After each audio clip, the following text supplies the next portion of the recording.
थोड़ा सा आवाज़ चेक कर लिया जाए। ठीक है,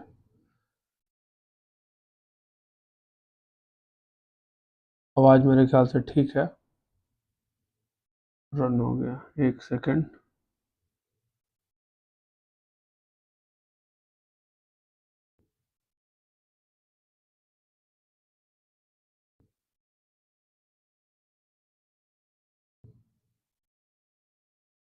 अरे आवाज़,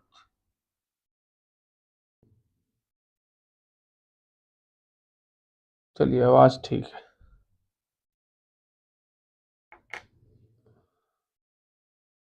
तो कल हम लोगों ने बीटा के बारे में समझा था। बीटा क्या था? Covariance of security with market bye variance of market. ठीक है, क्या इसमें कोई दिक्कत है? याद रहेगा? तो अब आगे जो क्वेश्चन है आपको बीटा निकालने का है। उसके बाद इसके आगे आएंगे एक शार्प भाई साहब। ठीक है, स्पेलिंग हो सकता है और गलत लिखा गया, जैसा इनका नाम था शार्प, ये थे भी शार्प। इन्होंने आगे बढ़ के कहा कि कोवेरियंस का एक और फॉर्मूला होगा, beta of security 1 beta of security 2 into variance of market. समझ में आया? इन्होंने और कुछ कहा, इन्होंने कहा कि जो आपका रिस्क है वो दो हिस्से में होगा, सिस्टमैटिक, अनसिस्टमैटिक। हम लोग इन सब के बारे में जानेंगे। सिस्टमैटिक रिस्क, उन्होंने फॉर्मूला दिया पोर्टफोलियो का वेरिएंस इनटू, सॉरी गलती हो गया, बीटा ऑफ पोर्टफोलियो का square into variance of market. और इन सिस्टमैटिक का ही फॉर्मूला दिया वेट का स्क्वायर इनटू डिविएशन ईआई का स्क्वायर। ठीक है, अनसिस्टमैटिक रिस्क हर सिक्योरिटी का जो है उसका स्क्वायर। इसको हम लोग ऐसे भी निकाल लेते हैं, 1 माइनस सिस्टमैटिक रिस्क। ठीक है, 1 माइनस नहीं होता है, बेसिकली टोटल रिस्क होता है, total risk minus systematic risk.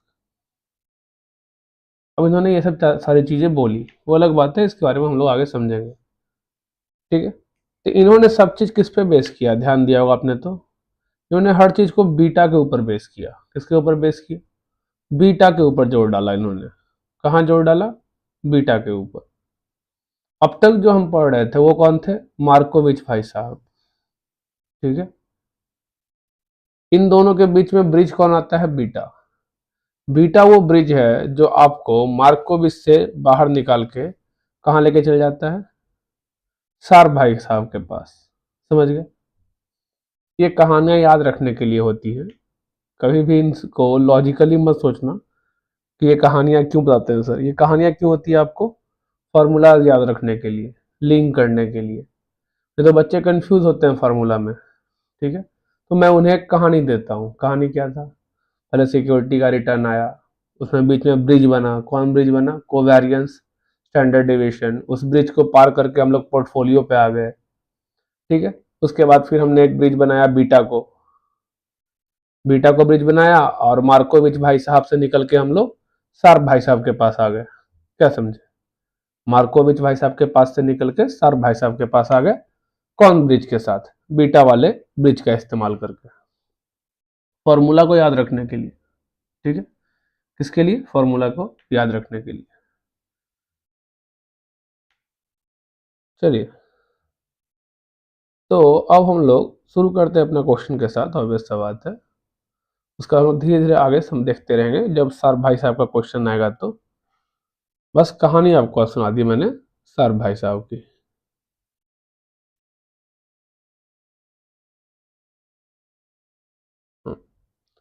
Question number 8। ठीक है, हमने क्वेश्चन नंबर 7 का एक पार्ट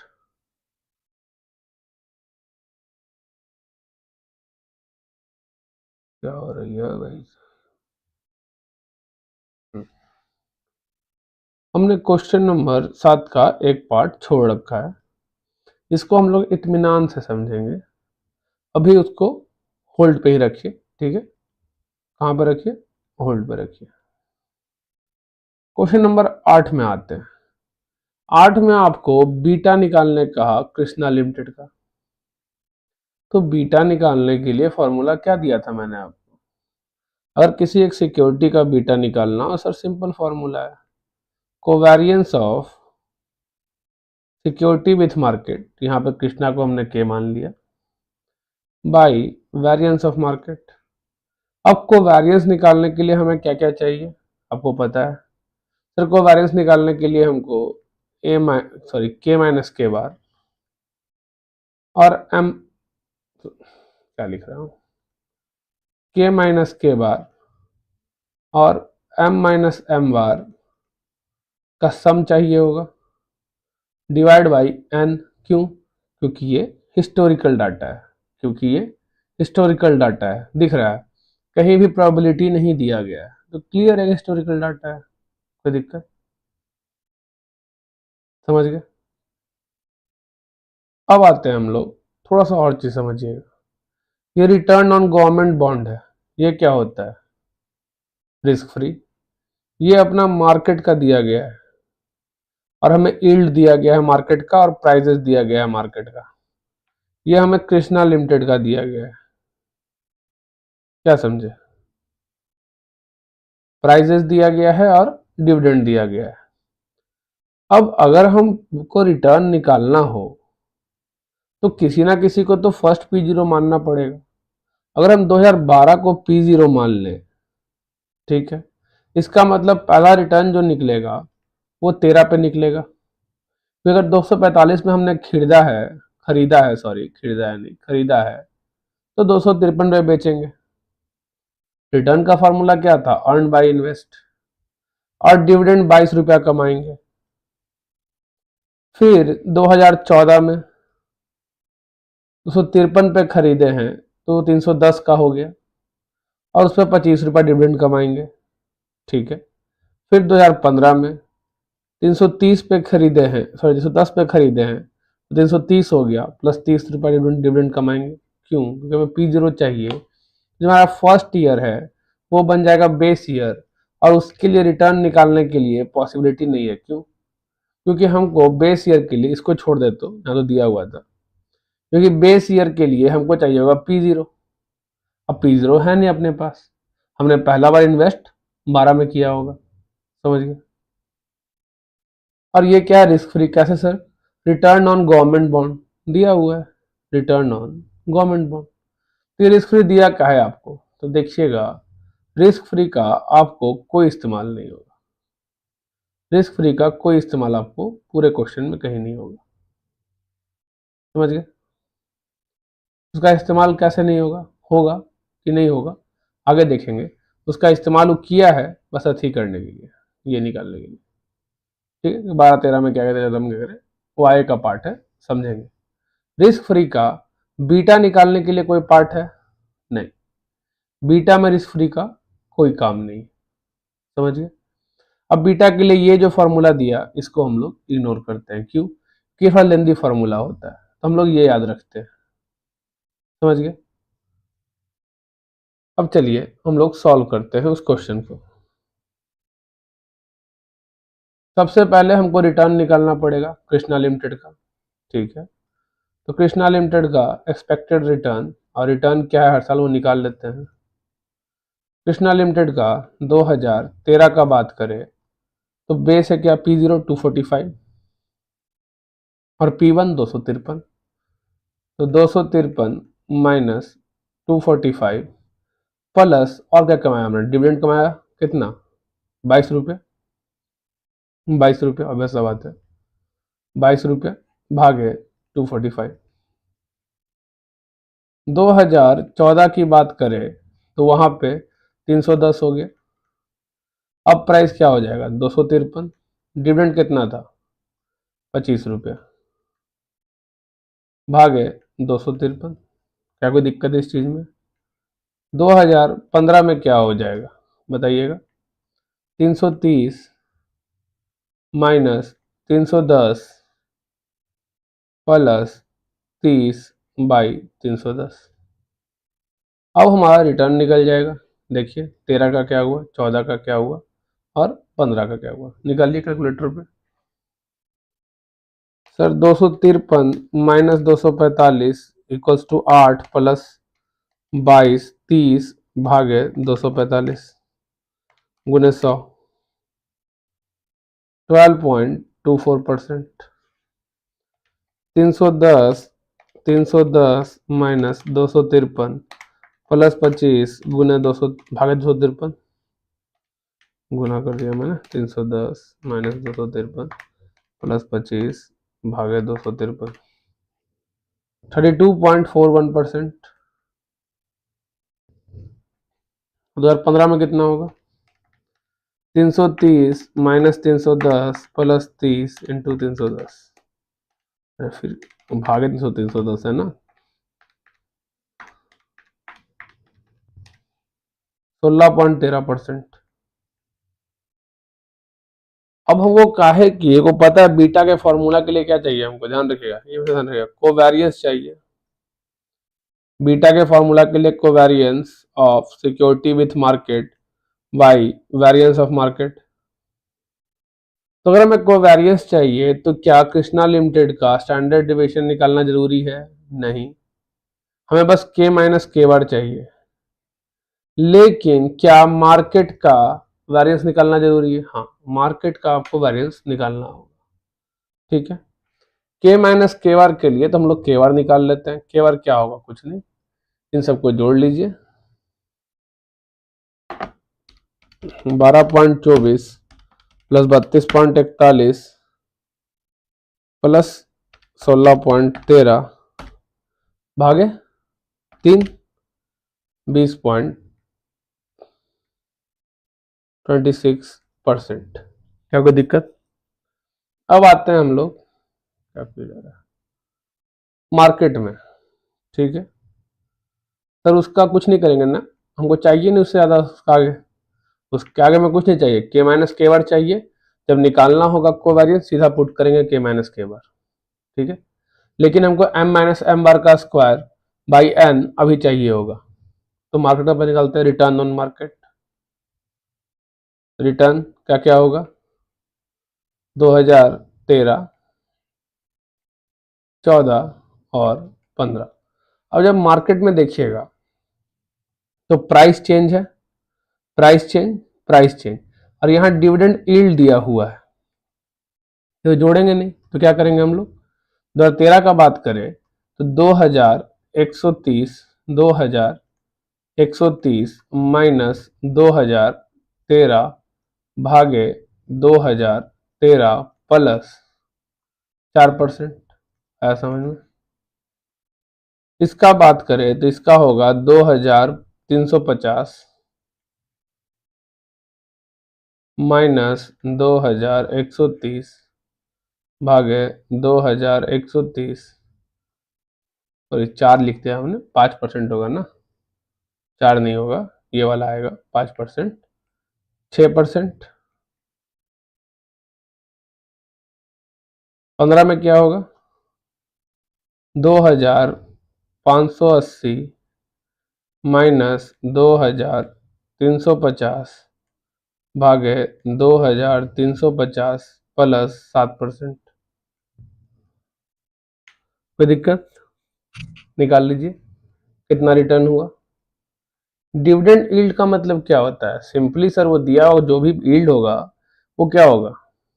2013 का 5% पहला वाला केस में, सर 100 रुपया 65 पैसा भागे 2013 होगा।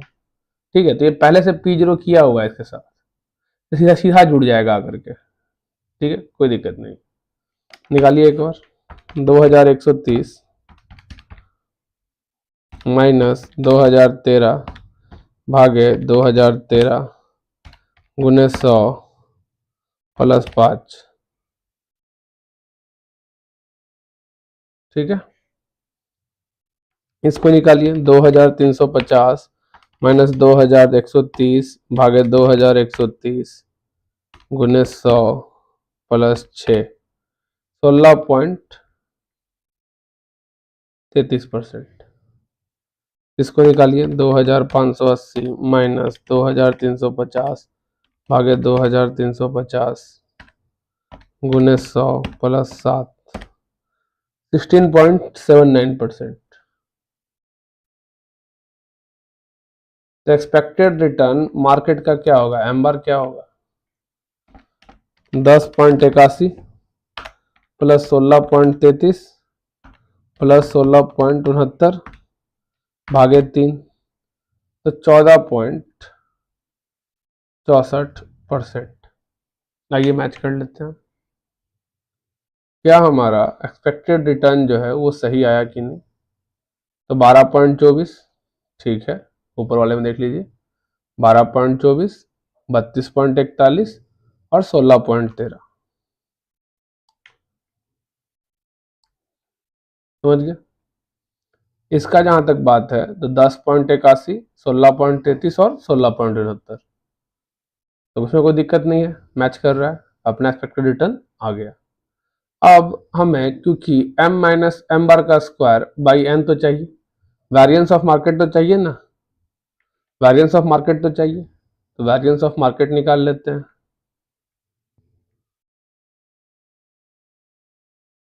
वो कितना होगा बताइए सर, m माइनस एम बार सिग्मा m माइनस एम बार का स्क्वायर बाई n। तो m माइनस एम बार अगर जोड़ने जाएं तो सर 10.81 माइनस 14.64 लिखिए,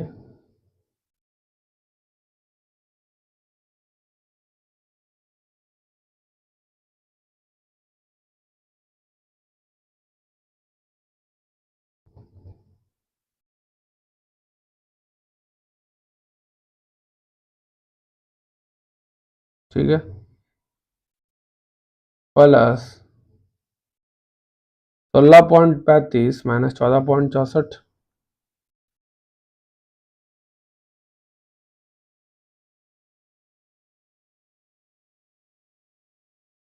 प्लस कितना होगा last 16.69 minus 14 minus 64 divide by 3, solve कर लीजिए। 10.81 माइनस 14.64,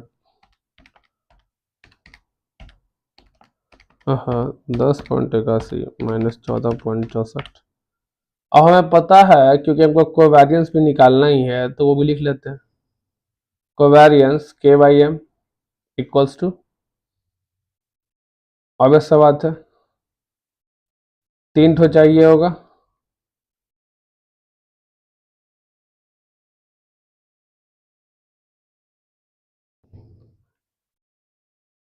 डिवाइड बाई 3,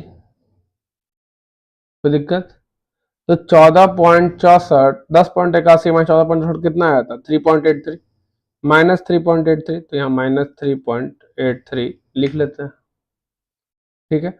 3.83 का स्क्वायर 14.67 प्लस 16.35 माइनस 14.64 1.71, ठीक है। 1.71 का square 2.92 plus 16.79 minus 14.64 equal to 2.15 लिख लीजिए। स्क्वायर 4.62 डिवाइड बाई 3, तो कितना आया 14.67 प्लस 2.92 प्लस 4.62 डिवाइड बाई 3 7.40, ठीक है, कोई दिक्कत। वेरिएंस ऑफ मार्केट कितना आया 7.40, ठीक है। अब जो कोवेरियंस निकालना है वहां पे मिसिंग क्या है, ये 3, कुछ नहीं करेंगे सर, हमें k माइनस के बार चाहिए, के माइनस के बार, सर के बार ये रहा और सर के ये रहा। तो पहला होगा 12.24 माइनस 20.26, 8.02 लिख लीजिए, माइनस 8.02। आइए ऊपर फिर करिए, 32.41 माइनस 20.26 कितना हुआ, 12.15।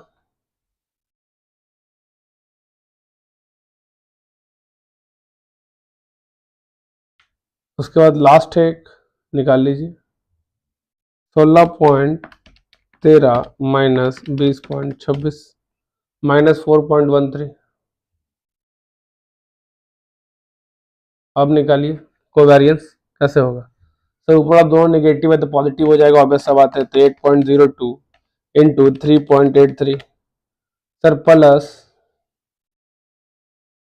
30.72, राउंडिंग कर रहा हूं मैं, ऑब्वियस सा बात है, plus sir 12.15 into 1.71 equal to 20.78 plus sir ये नेगेटिव होगा, प्लस नहीं होगा, ऑब्वियस सा बात है क्योंकि एक माइनस है एक प्लस है। तो 4.13 इंटू 2.15 तो माइनस 8.88 जोड़ लीजिए और डिवाइड बाई 3 कर दीजिए सबको, ठीक है। तो 30.72 प्लस 20.78 माइनस 8.88 डिवाइड बाई 3 14.21, समझ गए, 14.21। कोई दिक्कत। जब कोवेरियंस मिल गया, covariance of security with market मिल गया, वेरिएंस ऑफ मार्केट मिल गया, तो बीटा क्या होगा सर, बीटा होगा 14.21 डिवाइड बाई क्या आया था वो 7.40।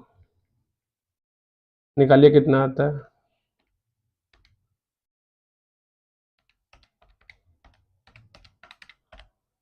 1.921, समझ गए, 1.921। आइए देखते हैं मैच करता है या नहीं। 1.897, अभी डिफरेंस क्यों आया, राउंडिंग के कारण, राउंडिंग के कारण 1.897 माइनस कर लिए, देखिए कितना का डिफरेंस आया, 1.921 माइनस 1.897, 0.024 का डिफरेंस आया है आंसर में। क्यों आया है, राउंडिंग, राउंडिंग रीजन है। अगर हम 3 डिजिट लेके चलते तो एग्जैक्ट मैच भी कर जाता, कोई दिक्कत नहीं, ठीक है। हमने 2 डिजिट लेके चला इसलिए थोड़ा बहुत ऊपर नीचे हुआ, समझिए। इससे अगर 3 डिजिट लेके चलते तो हमारा आंसर वर्ड टू वर्ड भी मैच हो जाता। जब भी आप राउंडिंग करिएगा आंसर थोड़ा बहुत तो ऊपर नीचे होगा ही। तो समझ में आया बीटा का। अब ये फॉर्मूला इजी था, ये फॉर्मूला जो आपको याद रहता है हमेशा, covariance of security with market by variance of market. निकालना ही क्या पड़ा सर, 3 चीज निकालना पड़ा। हमें कोवेरियंस निकालना पड़ा, सर हमें वेरिएंस निकालना पड़ा, बस काम खत्म। वेरिएंस ऑफ मार्केट निकालना पड़ा और हमें कोवेरियंस निकालना पड़ा, और एक और चीज जो निकालना पड़ा आपको वो था आपका एक्सपेक्टेड रिटर्न। तो 3 चीज निकाल के हमने इसे सॉल्व कर लिया, ठीक है, कोई दिक्कत। अब अगर इस क्वेश्चन को हम लोग इसके थ्रू सॉल्व करें, X Y minus N X bar Y bar Y square minus N by, formula exam में याद रहेगा, ये जितना याद रह पाएगा। अगर याद रह जाता है तो बहुत अच्छा बात है, आप उसको भी यूज कर सकते हैं, कोई दिक्कत नहीं है। ये तो इजी क्या पड़ता है सर, इजी ये पड़ता है आपको सॉल्व करने में, एक फॉर्मूला याद रखिए काफी है। अब वो ऑब्जर्वेशन पूछा था सर, उसका क्या काम है, सवाल आता है, तो उसका कुछ काम नहीं है। अगर आपको बीटा मिला, अब मान लेते हैं 1.897 हमारा आंसर आता, हल्का फुल्का ऊपर नीचे आया है, इसे ही आंसर मान लेते हैं। तो अब सर कंपेयर क्या कर रहा हो, तो एक मेथड होता है CAPM, capital asset pricing method, ये भी एक फॉर्मूला दिया है रिटर्न ऑन सिक्योरिटी निकालने का, ठीक है। रिटर्न ऑन सिक्योरिटी हो चाहे पोर्टफोलियो हो, कोई फर्क नहीं पड़ रहा, वो बीटा का इस्तेमाल करता है निकालने के लिए। और वो क्या कहता है कि एक तो रिस्क फ्री रिटर्न, ये तो मैं कमाता ही कमाता, अगर मार्केट में नहीं आता तो, अगर सिक्योरिटी में इन्वेस्ट नहीं करता तो, पोर्टफोलियो में इन्वेस्ट नहीं करता तो अगर मैं इस मार्केट में आया हूं, किस मार्केट में, सिक्योरिटी मार्केट में, पोर्टफोलियो मार्केट में, रिस्क फ्री को छोड़ के, रिस्क फ्री को छोड़ के, अपना रिस्क फ्री क्या था, देखिए जरा, अपना रिस्क फ्री क्या था, एक सेकेंड आगे, हाँ, अपना रिस्क फ्री क्या था सर, हर साल सेम ही था, ठीक है। रिस्क फ्री क्या होता है, वो सर ऐसा ऐसा इन्वेस्टमेंट है जहां अगर मैं पैसा लगाऊं तो जो रिटर्न मेरा फिक्स है वो आएगा ही आएगा, कोई रिस्क नहीं सर रिटर्न खोने का। जैसे रिटर्न ऑन गवर्नमेंट बॉन्ड अगर करा है 6%, तो 6% मिलेगा, आप मिलेगा कि नहीं मिलेगा, क्या सरकार आपको 6% नहीं देगी, देगी, तो रिस्क फ्री है, कोई रिस्क नहीं है। इसका बीटा हमेशा जीरो होता है, क्यों, कि मार्केट में कुछ भी हो तो कोई फर्क नहीं पड़ता, मार्केट ध्वस्त हो जाए, मार्केट बहुत ऊपर बढ़ जाए, इसको कोई फर्क नहीं पड़ेगा, ये 6% ही देगा आपको रिटर्न। आया समझ में। तो अगर मैं मार्केट में आया हूं तो मुझे 6% तो चाहिए होगा वापस, कम से कम उतना चाहिए होगा। उसके बाद मुझे एक प्रीमियम चाहिए होगा, वो प्रीमियम होता है कि मार्केट का रिटर्न क्या है, समझ में आया, minus risk free into beta, तो हमको कम से कम रिस्क फ्री से इतना ज्यादा चाहिए होगा। आया समझ में। सीएपीए मेथड कुछ नहीं है, वो कहता है रिस्क फ्री तो चाहिए चाहिए, प्लस मुझे ये भी चाहिए अगर मैं मार्केट में आया हूं तो क्या चाहिए, इसको हम लोग रिस्क प्रीमियम कहते हैं, मैंने जो हमने रिस्क लिया मार्केट में आने का, उसका प्रीमियम क्या होता है, R M minus R F, ये होता है रिस्क प्रीमियम। मैंने अगर मैंने रिस्क लिया तो मुझे ये प्रीमियम चाहिए होगा, ठीक है। अब मार्केट का ऑब्वियस सा बात है बीटा 1 होता है, ठीक है।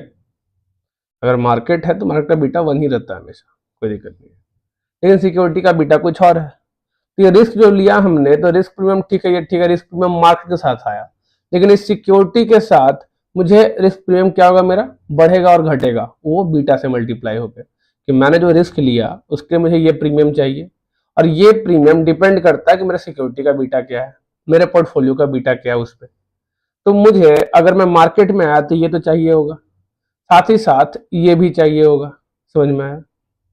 अगर पोर्टफोलियो का निकालना हो तो भी यही फार्मूला है, बस पोर्टफोलियो बीटा ऑफ पोर्टफोलियो हो जाएगा, बीटा ऑफ पोर्टफोलियो हो जाएगा। सिंगल सिक्योरिटी का निकालना तो बीटा ऑफ सिक्योरिटी हो जाएगा, बस, और क्या। तो ये है आपका सीएपीएम।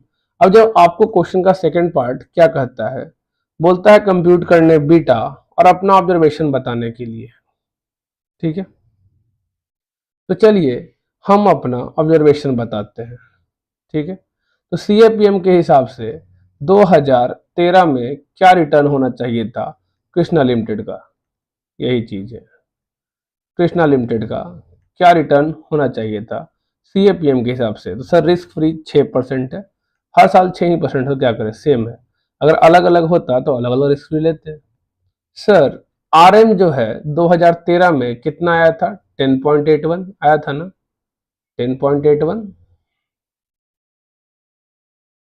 10.81, फिर 16.33 और 16.79, ठीक है। तो सीएपीएम के हिसाब से के का मैंने कृष्णा लिमिटेड का रिटर्न क्या होना चाहिए था, तो सर 10.81 माइनस 6 इंटू बीटा क्या लिया गया सिक्योरिटी का 1.897, ये रिटर्न तो आना चाहिए था, ठीक है। निकालिए कितना होता है, 10.81 माइनस 6, ठीक है, इंटू 1.897 प्लस 6, तो 15.21%, सॉरी 12% रिटर्न होना चाहिए था 2013 में सीएपीएम के हिसाब से। लेकिन 2013 में मेरा रिटर्न क्या आया जरा बताइएगा तो, एक्चुअल, सर हमारा एक्चुअल रिटर्न 2013 में 12.24 था। इसका मतलब कि मेरा जो एक्सपेक्टेशन था उससे कम था।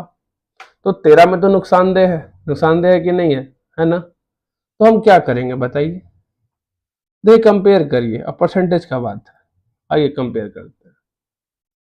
मेरे पास सिक्योरिटी है मान लीजिए, सर सीएपीएम कह रहा है 15.12%, लेकिन मुझे कमाई हुआ 12.24%। अब एक चीज बताइए, एक रिटर्न, एक सिक्योरिटी जिसपे आपको उम्मीद है 15.12% कमाने का, लेकिन आपने कमाया 12.24%, तो आप क्या करिएगा उसके साथ? क्या उसको रखे रहिएगा, बेच दीजिएगा, या बाय करिएगा? नहीं है तो बताइए।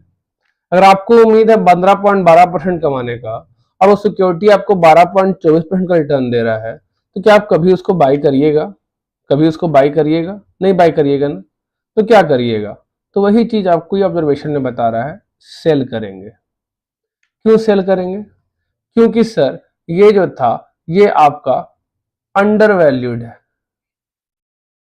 क्या है ये? अंडर वैल्यूड है। सर उल्टा बोल गया मैं, उल्टा बोल गया ना लग रहा है। हाँ अंडर वैल्यूड ही है। एक सेकेंड, कंफ्यूज करके हो जाता हूँ मैं। अगर मुझे लगता है ये अंडर वैल्यूड, ये ओवर वैल्यूड है, उल्टा हो जाता है। परसेंटेज के केस में इसको उल्टा बोला जाता है। ठीक है, आपको लगता है 15.12% देना चाहिए, पर वो 12.24% दिया। इसका कारण क्या हो सकता है कि उसका जो प्राइस है वो बहुत ज्यादा है, तो वो क्या हुआ? Over valued. अगर प्राइस ज्यादा है इसका मतलब क्या होता है? Over valued. और ओवर वैल्यूड सामान आप क्या करते हैं? सेल। इसको मैं कभी भी कंफ्यूजन याद कैसे रखता हूँ? प्राइस के बेसिस पे। कैसे सर? मान लेते हैं मैंने एक्सपेक्टेड प्राइस निकाला 20 रुपया, लेकिन उस स्टॉक का प्राइस बाय द वे 15 रुपया है मार्केट में। इसका मतलब क्या है? ये अंडर वैल्यूड है, अंडर वैल्यूड है। तो जब भी ये देखिए, मेरा एक्सपेक्टेशन क्या था? 20 रुपया, जबकि वो एक्चुअल प्राइस कितना था? एक्चुअल प्राइस 15 रुपया।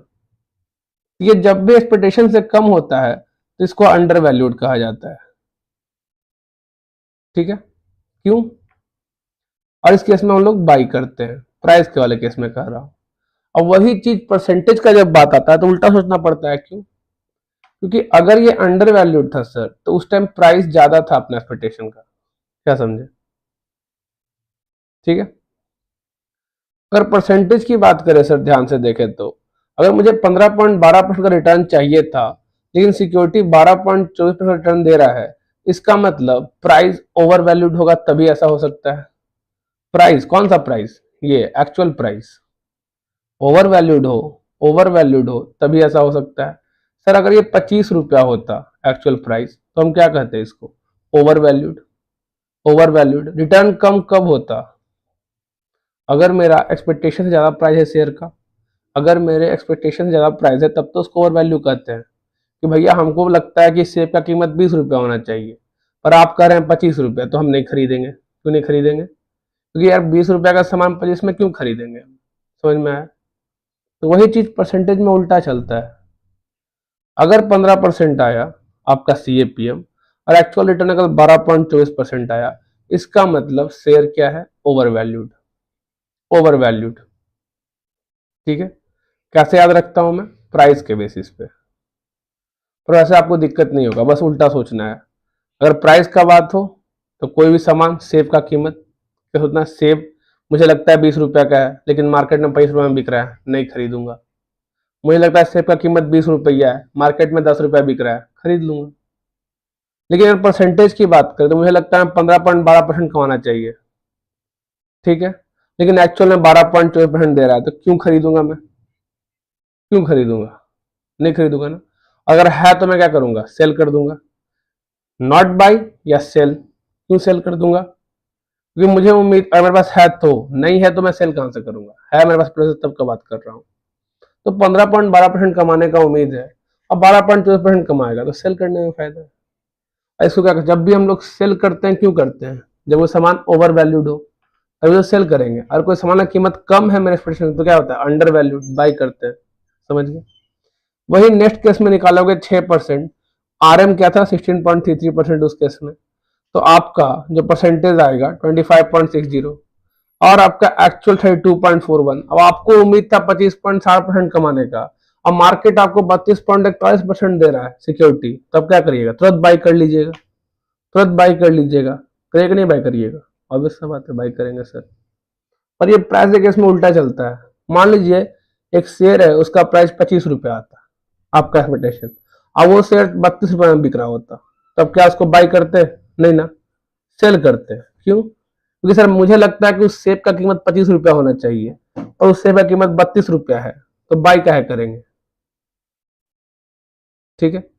लेकिन वही चीज जब परसेंटेज का आता है तो उल्टा सोचते हैं हम लोग। सर मुझे उम्मीद है कि 25.60% कमाना चाहिए था, पर 32% कमा के दे रहा है सिक्योरिटी, तो बाई करेंगे। समझ में आ गया?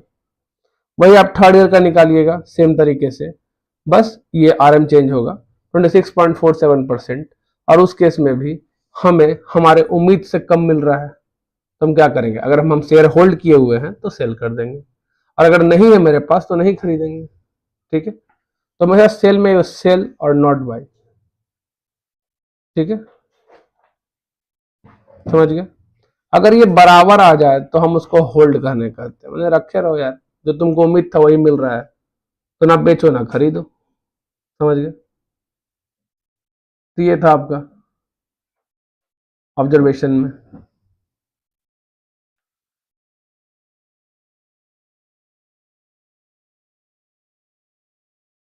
तो आप लोगों ने बीटा का फॉर्मूला सीख लिया, CAPM समझ लिया, कोई दिक्कत? परसेंटेज का कंपैरिजन कैसे होता है, किस लॉजिक पे समझ में आ गया? प्राइस का कंपैरिजन किस लॉजिक पे होता है, समझ में आ गया? कितना भी एग्जाम में कंफ्यूजन है, ये लॉजिक कभी फेल नहीं होता, एकदम लेमन लॉजिक है। ठीक है, मैंने एक आम इंसान के दिमाग से लॉजिक चलता है जो। प्राइस के लिए सिंपली क्या लॉजिक, कि अगर मैं दुकान गया सेब खरीदने और मुझे लगता है सेब का कीमत 20 रुपया होना चाहिए, पर दुकानदार कह रहा है 25 रुपया, तो मैं नहीं खरीदूंगा। लेकिन अगर दुकानदार कह रहा है 15 रुपया, तो मैं तुरंत खरीद लूंगा। क्यों? क्योंकि मेरे उम्मीद से शेयर का प्राइस कम बिक रहा है, तो खरीद लूंगा। ऐसे क्या कर दूंगा? सेल।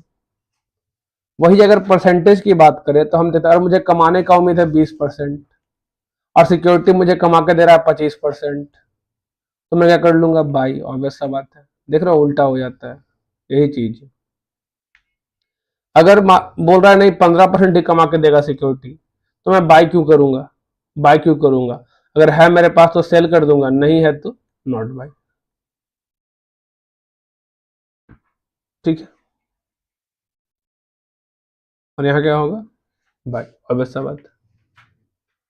तो ये ध्यान रखना है, परसेंटेज वाले केस में और प्राइस वाले केस में बच्चे काफी कंफ्यूज होते हैं। ठीक है, और हम हमेशा कौन सामान खरीदते हैं? जो अंडर वैल्यूड होता है। तो जब भी पोजीशन वाई आएगा, इसका मतलब क्या है? वो चीज अंडर वैल्यूड है। और हम लोग कौन सा चीज बेचते हैं जो ओवर वैल्यूड होता है? एक सेकेंड, टक गया यार, वेट अ मिनट। जब कोई चीज हो,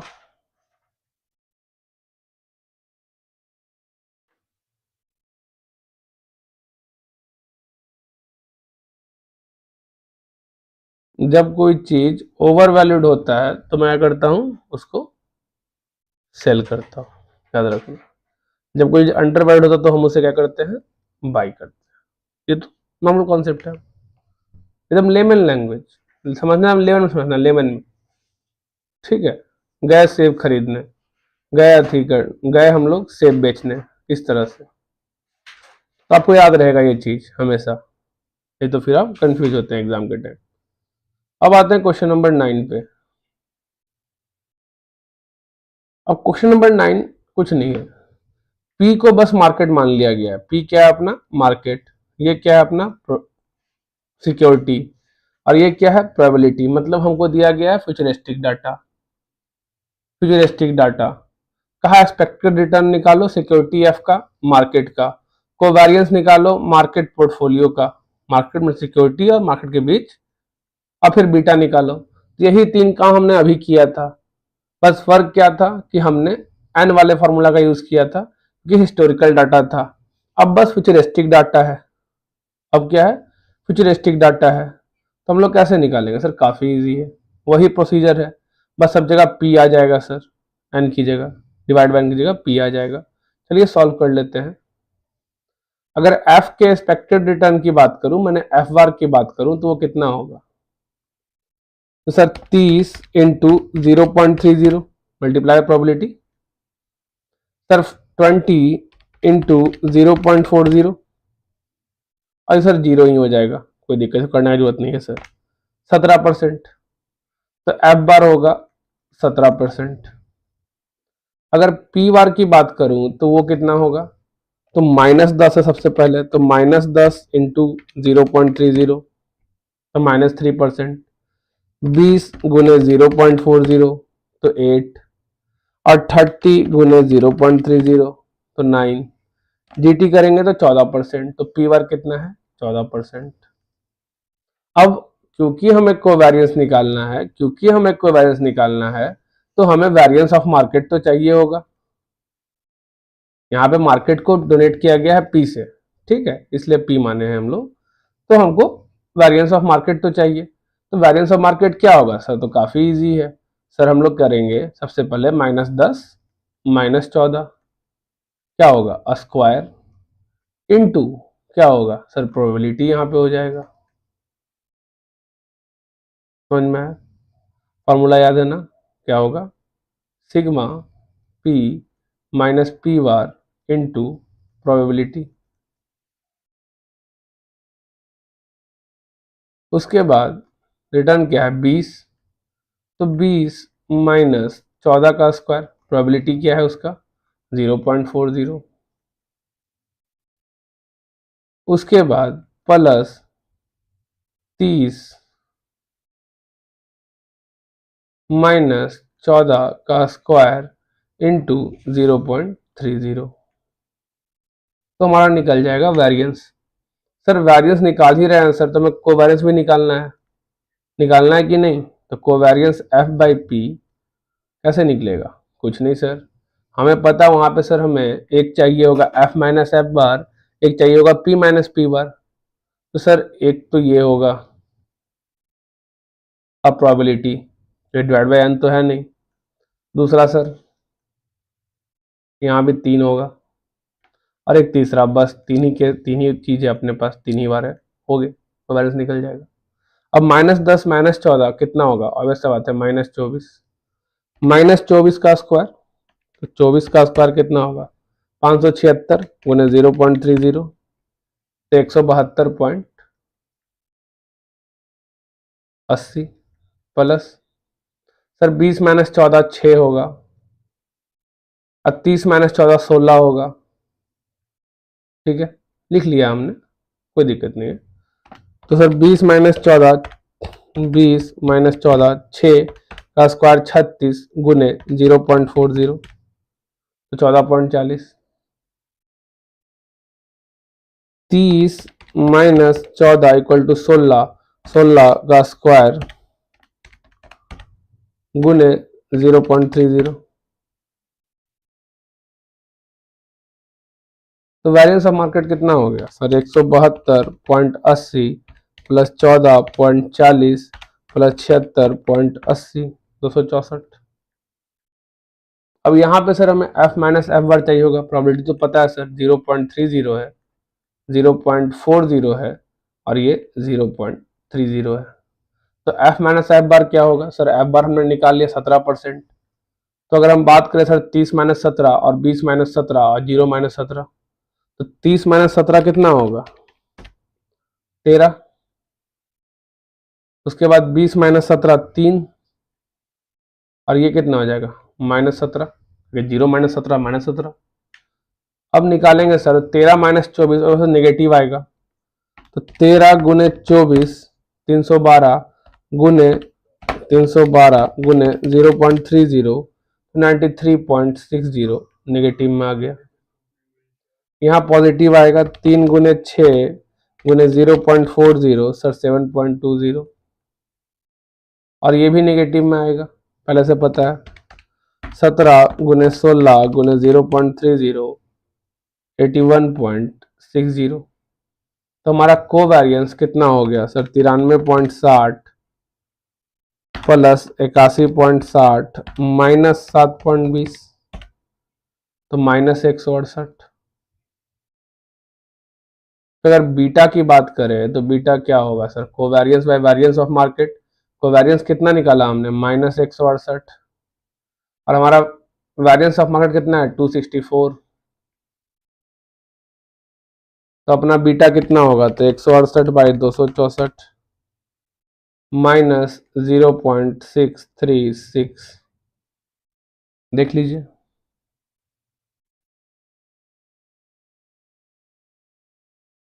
माइनस 0.636। यहाँ पे उसने उसी फॉर्मूला का बीटा का यूज किया। तो ज़्यादा इजी फॉर्मूला है, इसीलिए मैं कह रहा था कि आपको वो वाला फॉर्मूला याद नहीं रखना है, इस फॉर्मूला से निकालिएगा तो भी आंसर सेम आएगा। इसका मतलब सर ये जो ऊपर दिया गया है ये कोवेरियंस का एक और फॉर्मूला है।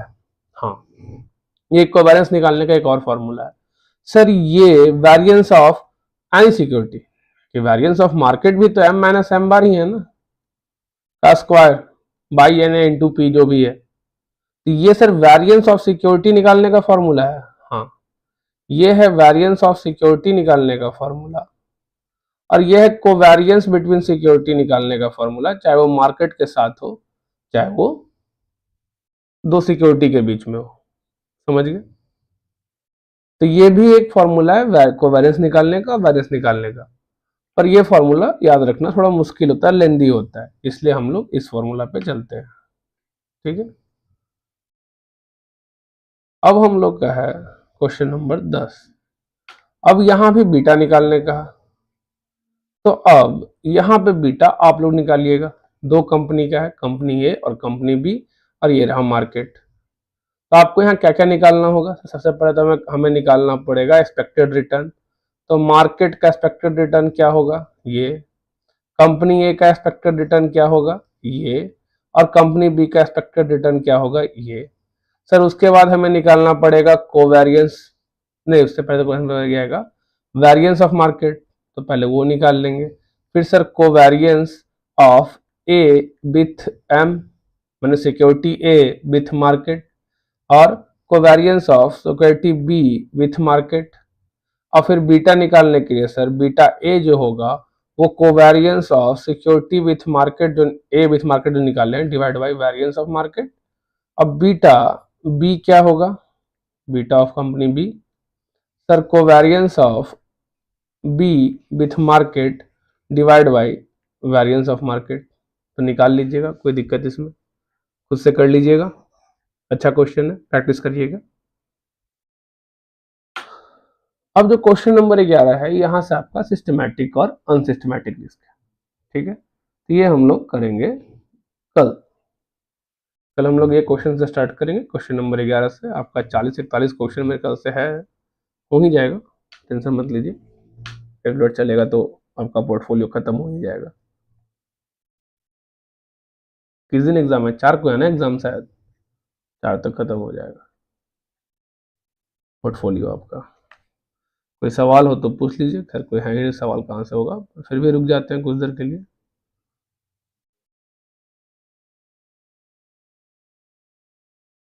आप लोग, अच्छा नहीं, ये भी आप लोगों को पहले बताना होगा तभी तो सॉल्व होगा।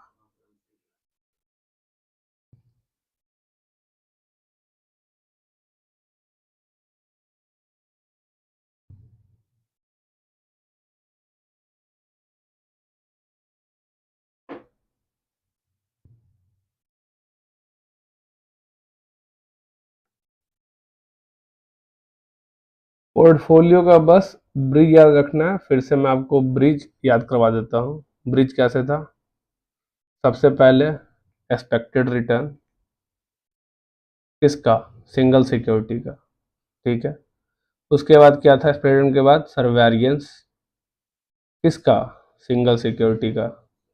उसके बाद क्या था आपका स्टैंडर्ड डिविएशन किसका, सिंगल सिक्योरिटी का। उसके बाद आता है आपका ब्रिज कोवेरियंस दो सिक्योरिटी का। ठीक है, उसके बाद आता है आपका आगे सॉरी कोरिलेशन कोएफिशिएंट दो सिक्योरिटी का। अब ये दोनों आपको आगे ले जाता है और बोलता है अब एक्सपेक्टेड रिटर्न किसका, पोर्टफोलियो का। अब वेरिएंस किसका, पोर्टफोलियो का। अब स्टैंडर्ड डिविएशन किसका, पोर्टफोलियो का। और फिर ये आपको आगे ले जाता है और बोलता है अब आप निकालिए कोवेरियंस किसका, सिक्योरिटी का मार्केट के साथ, और निकालिए आप वेरिएंस ऑफ मार्केट। और ये ब्रिज आपको पार कराता है किसके पास, मार्कोविच का कहानी खत्म और शार्प भाई साहब का कहानी चालू। क्यों, क्योंकि ये दोनों आपको क्या देता है, beta. Variance of market, covariance XM Y, variance of market. समझ गए। शार्प भाई साहब अपना अलग अलग कहानी बताते हैं।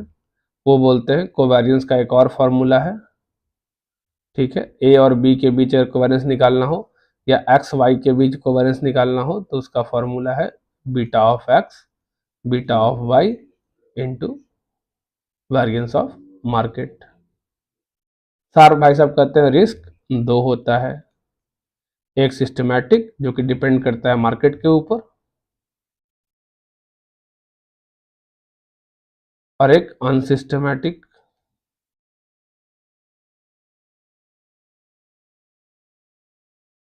जो डिपेंड करता है अनसिस्टमैटिक रिस्क जो हर सिक्योरिटी का अपना अपना होता है उसके ऊपर। इसके लिए उन्होंने कहा beta square into variance of market. Single security का बात कर रहे हो, ठीक है।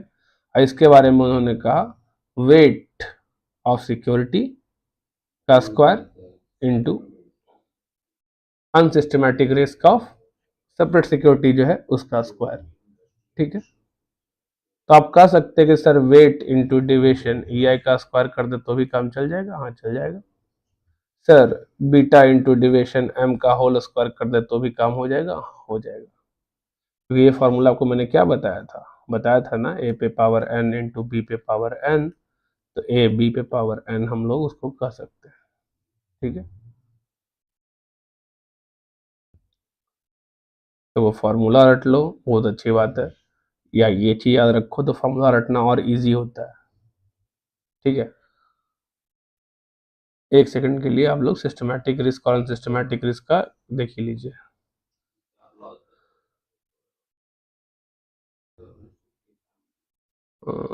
रुक जाइए एक सेकंड।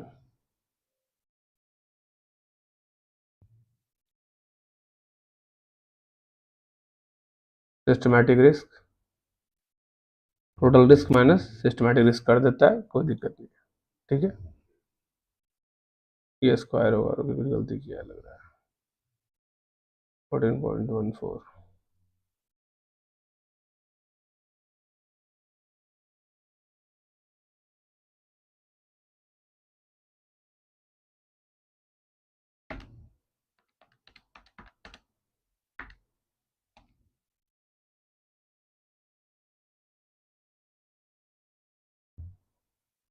एक सेकंड, फॉर्मूला में कहीं गलती ना हो जाए, बहुत सारा फॉर्मूला।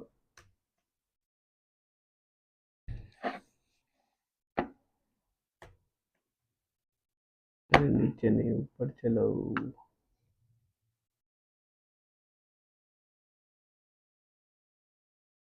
हेलो सुमित पटेल जी, कोई सवाल है आपका।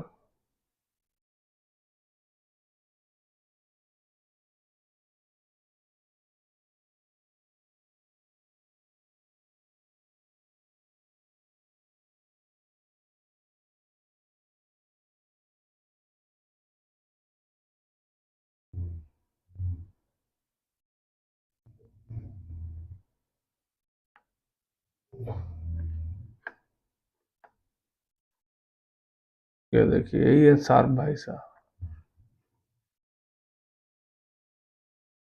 एक सेकंड, सिस्टमैटिक रिस्क सीधा सर्च कर लिया जाए।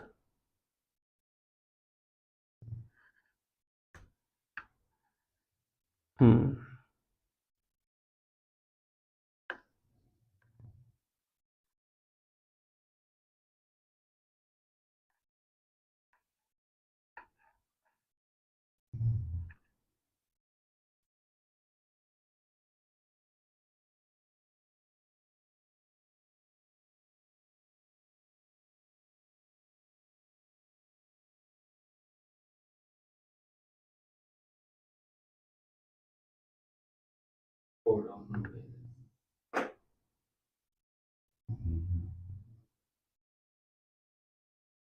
अरे यार चलो जल्दी। देखिए सिस्टमैटिक रिस्क का फार्मूला अगर हमें मिल गया, देख लिया। क्या किया? कुछ नहीं सर, बीटा का स्क्वायर सिक्योरिटी आई होगा, ऑब्वियस सा बात है, जो भी हो, इनटू मार्केट का स्क्वायर। अनसिस्टमैटिक रिस्क निकालने का एक और तरीका उसने क्या बोला, टोटल रिस्क, टोटल। कभी कभी ये दिक्कत हो जाता है। टोटल क्या हो गया, total risk minus systematic risk.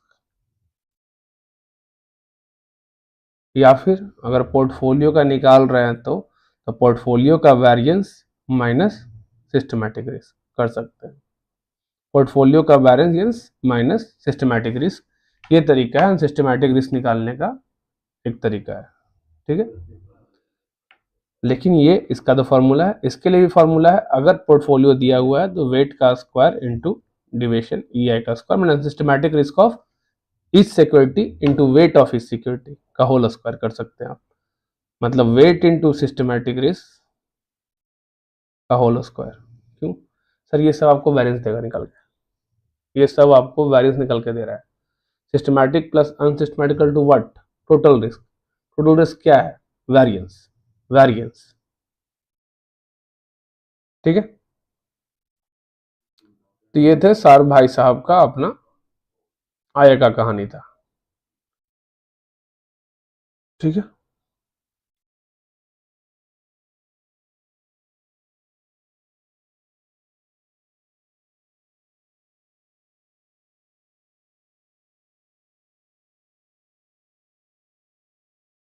देखिए ये फॉर्मूला आपको समझने में बड़ा दिक्कत लग रहा होगा, लग रहा है ना? कुछ नहीं है, सिस्टमैटिक रिस्क है या अनसिस्टमैटिक रिस्क। इसको लिखने का तरीका ये है कि वेट इनटू बीटा किया। क्यों? तभी तो पोर्टफोलियो का बीटा मिलेगा। नहीं समझे? इनटू वेरिएंस ऑफ मार्केट, तो portfolio into standard deviation of market का स्क्वायर नहीं कर सकते, होल स्क्वायर। वही चीज यहां पे क्या था, कुछ नहीं, इसने कहा weight into unsystematic risk of each security, जितना सिक्योरिटी पोर्टफोलियो में उसका अनसिस्टमैटिक रिस्क का होल स्क्वायर हम कर लेते हैं। क्या दिक्कत है? एकदम सही आंसर आएगा, होल स्क्वायर का आंसर भी सही आएगा, ऐसे भी सही आएगा। ठीक है, कोई दिक्कत? और होल स्क्वायर हम लोग ट्राई नहीं करते, क्यों? क्योंकि सर हमको वेट का स्क्वायर इंटू डिविएशन ई आई का स्क्वायर करना है, इसलिए इसको हम लोग अलग अलग ही करते हैं। क्यों? क्योंकि बहुत सारा अलग अलग सिक्योरिटी है, अलग अलग सिक्योरिटी के लिए फिर हमको अपना अलग अलग, अलग अलग मतलब सिंपली कहना चाह रहा हूँ कि अगर आपको ये करना है उससे अच्छा ये करो, और अगर आपको ये समझ में नहीं आता तो आप यही काम करो, सिंपल वर्ड। ठीक है, वेट का square into unsystematic risk of security A, weight का वेट ऑफ बी का square into unsystematic risk of security B कर सकते हो, कोई दिक्कत नहीं। और ये देखिए कोवेरियंस का फॉर्मूला समझ में आ गया। तो ये कौन थे? ये थे सार भाई साहब। ठीक है, जो मार्कोविच के कॉन्सेप्ट के आगे आते हैं और बोलते हैं कि मैं बीटा के हिसाब से निकालूंगा सब कुछ। ठीक है, शार्प इंडेक्स मॉडल इसको कहा जाता है। कोई दिक्कत? शार्प इंडेक्स मॉडल इसे कहा जाता है। याद रहेगा कि एक थे शार्प भाई साहब, शार्प भाई साहब का कुछ और कहानी था।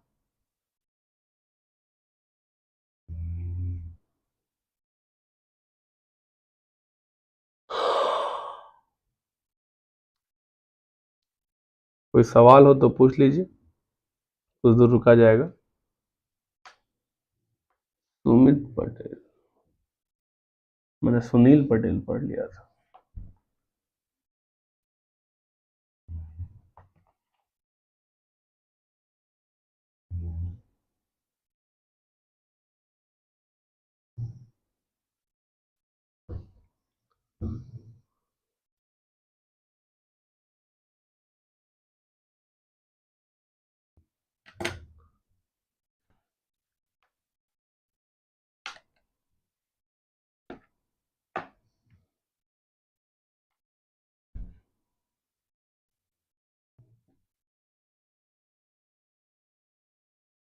तो समझ गए, फॉर्मूला याद रखने के लिए वो कहानी जो बताया तुमको, उस कहानी को याद रखो, फॉर्मूला अपने आप याद रहेगा।